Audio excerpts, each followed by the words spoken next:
Class में हम लोगों ने फॉन्ट ग्रुप तक सीख लिया था और आज हम लोग सीखेंगे चेंज केस और कुछ पैराग्राफ ग्रुप के सेटिंग्स के बारे में। तो आते हैं यहाँ पर, देखिए सबसे पहला दिया है यहाँ पर चेंज केस, क्योंकि इन सब के बारे में मैंने ऑलरेडी आप लोगों को पिछली क्लास में बता दिया था, कोई दिक्कत नहीं है ना किसी को। Bold, italic, underline, subscript, superscript, strike through, font face change, ये साइज, इस साइज में 8 से लेकर 72 होते हैं और मिनिमम मैक्सिमम कितने होते हैं 1 से लेकर 1638 तक। ये भी इंक्रीजिंग डिक्रीजिंग का है, ये हाइलाइटर और ये फॉन्ट का। बात करेंगे चेंज केस की। मान लीजिए आपने को कुछ टॉपिक दिया गया टाइप करने के लिए और आपने उसे स्मॉल लेटर में टाइप कर दिया।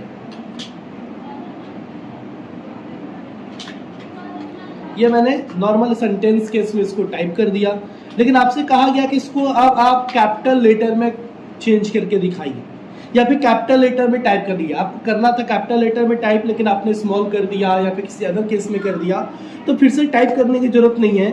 आप इसको सेलेक्ट करो, सेलेक्ट करने के बाद यहाँ पर चेंज केस दिया रहता है। चेंज केस में lower case, upper case, capitalize each word, toggle and sentence case होते हैं।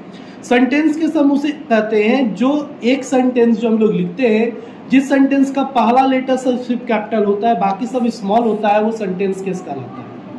लोअर केस मतलब सारे स्मॉल लेटर के होते हैं, अपर मतलब सारे कैपिटल लेटर होते हैं। कैपिटलाइज ईच वर्ड का मतलब होता है हर वर्ड का पहला लेटर कैपिटल होगा, जिसे हम लोग टाइटल केस भी कहते हैं, ठीक है। और एक होता है टुगल केस कैपिटलाइज ईच वर्ड के ठीक उल्टा होता है। इसमें क्या होता है कि पहला स्मॉल होगा, बाकी सब कैपिटल होगा, यानी हर वर्ड का पहला लेटर स्मॉल होगा, बाकी सब कैपिटल होगा। तो चलिए चेक करते हैं। ये आपका जो वर्ड है ये सेंटेंस केस में, ये पूरा वर्ड जो मैंने लिखा है एक सेंटेंस, ये सेंटेंस केस में इसको चेंज करता हूँ अपर केस यानी कैपिटल में। मैंने चेंज किया तो सारा कैपिटल हो गया, देख सकते हो, ऑल कैप्स लॉक हो गए। फिर मैंने इसको लोअर में चेंज किया, लोअर मतलब सारे स्मॉल हो गए। फिर मैंने कैपिटलाइज ईच वर्ड किया, हर वर्ड का पहला लेटर कैपिटल है।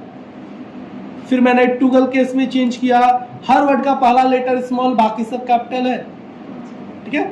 ऐसे हम लोग को जो जरूरत होती है sentence case, lower and upper and capitalise each word की जरूरत होती है, बाकी अदर केस की नहीं, टुगल केस की नहीं। लेकिन हाँ, बहुत सारे मैगजीन वगैरह में आपको देखने को मिल जाएगा टुगल केस होगा। तो आपको चेंज केस समझ में आ गया। अगर आप कभी कोई टाइपिंग करते हो, जैसे मान लीजिए मैंने कोई टाइप किया, मेरे पास कुछ पैरा आ गया, इस पैरा को मुझे किसी दूसरे केस से स्मॉल लेटर या कैपिटल लेटर में कन्वर्ट करना है, तो कंट्रोल ए से सेलेक्ट कर लो और यहाँ पर चेंज केस में जाओ और अपर केस पे क्लिक कर दो, सारे कैपिटल हो गए। फिर लोअर केस पे क्लिक कर दो, सारे स्मॉल हो गए।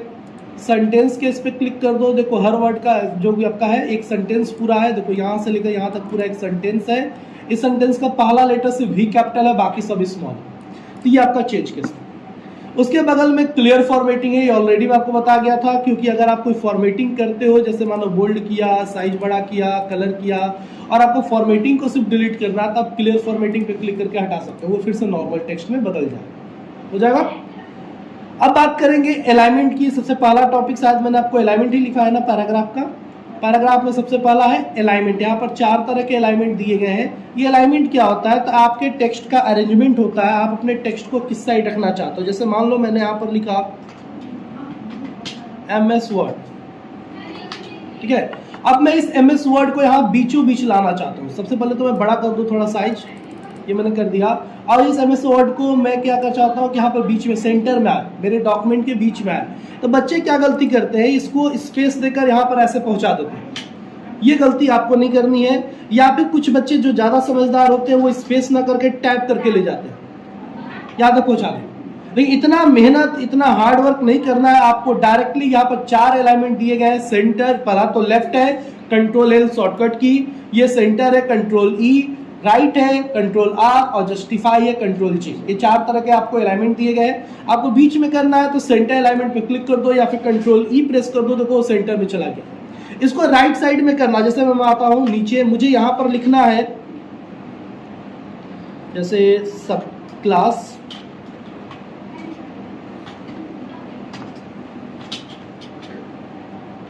ठीक है, और उस साइड मुझे लिखना है सब्जेक्ट, बीच में सब्जेक्ट,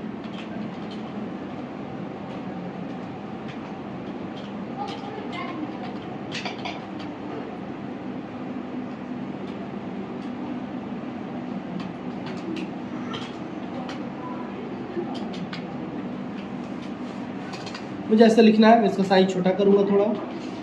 अब मुझे इसको बराबर बराबर हिस्सों में बांटना है, ठीक है। तो यहाँ पर मैं क्या करूंगा, इसको सेंटर रखकर इक्वल यहाँ पर टैब बटन प्रेस कर देंगे हम लोग, इक्वल, तो ये आपको इक्वल सेंटर में चला जाएगा,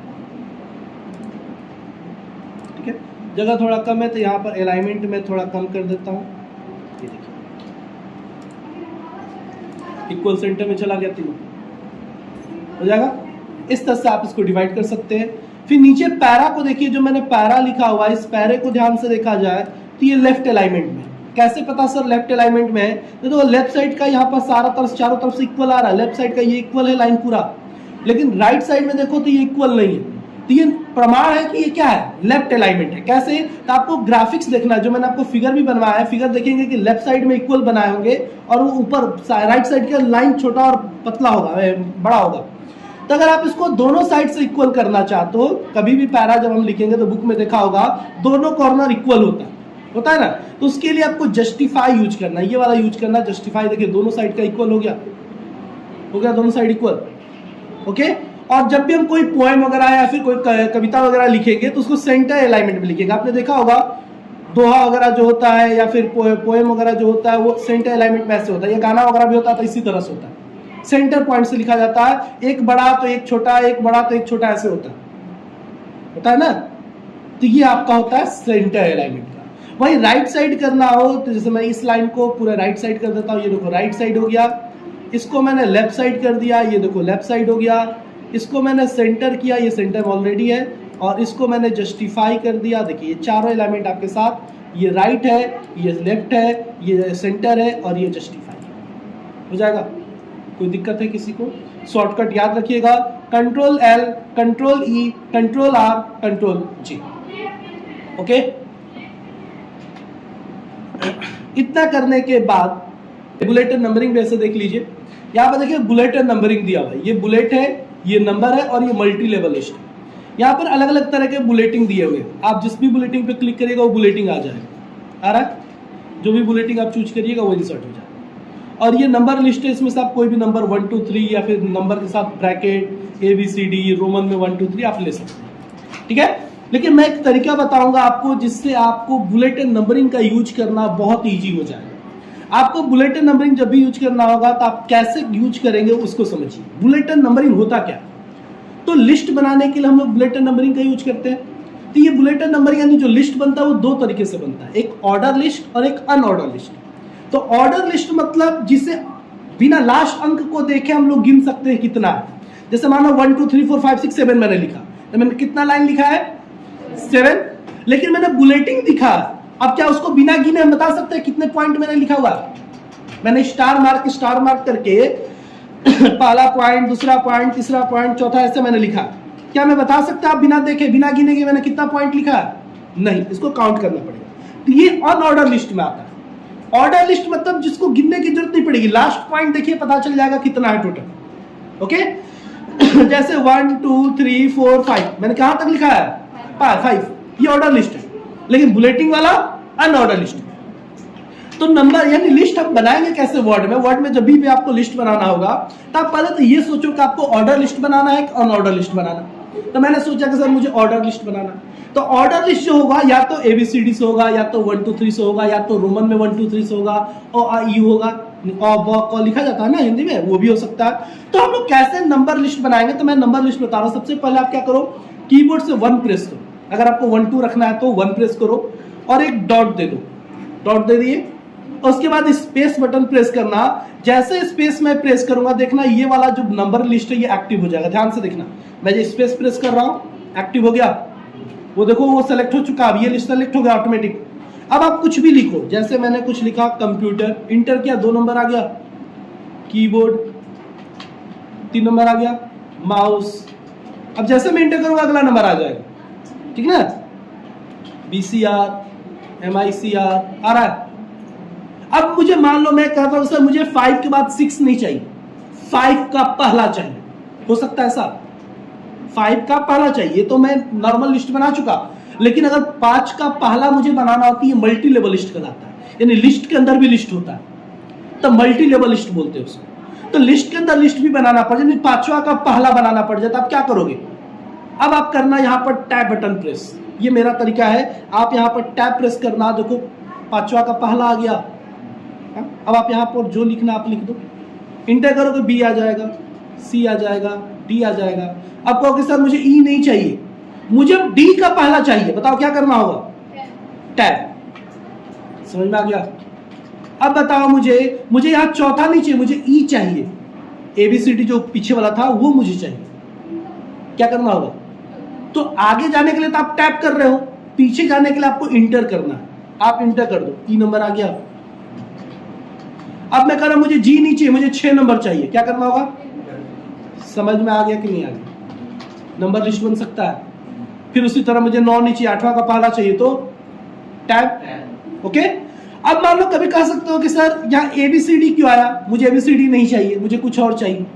तो बनाने के बाद भी हम चेंज कर सकते हैं। कैसे?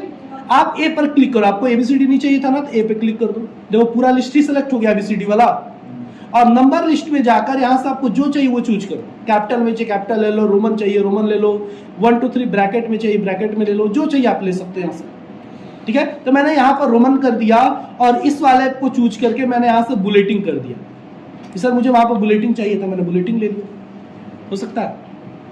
ठीक उसी तरह मैं अब मिटा देता हूं, आपको बुलेटिंग का यूज करना। तो आप चाहो तो पहली बार में कोई भी एक बुलेटिंग चूज कर लो, जो आपको चाहिए वो ले लो। तो मान लो मुझे ये वाला चाहिए, मैंने ले लिया। अब आप कुछ भी लिखोगे, इंटर करोगे, दूसरा बुलेटिंग तीसरा बुलेटिंग आ रहा। अगर इसका और सब बुलेटिंग चाहिए तो क्या करोगे? जैसे 5वां का आपने पहला बनाया था, वैसे इसका एक सब बुलेटिंग चाहिए, तो टैप कर दो, आ गया दूसरा बुलेटिंग। अब मुझे इसका और चाहिए तो फिर टैप, बुलेटिंग चेंज हो रहा है। अब पीछे की तरफ जाना है तो इंटर करके पीछे आ सकते हैं। मल्टी लेवल भी लिस्ट बन सकता है, कितना इजी तरीके से मैंने बना दिया। अब बच्चे फंस जाते हैं, लगते हैं इसी में घूमने, जा जाकर क्लिक करेंगे बार बार। ठीक है, अलग अलग लेंगे, मल्टी लेवल में जाकर मल्टी लेवल लेंगे। ये गलती आपको नहीं करनी है, आराम से इंटर टाइप करके आप मल्टी लेवल लिस्ट बना सकते हैं, हो जाएगा। तो आज के लिए इतना ही, अब बाकी अगले क्लास में। ओके।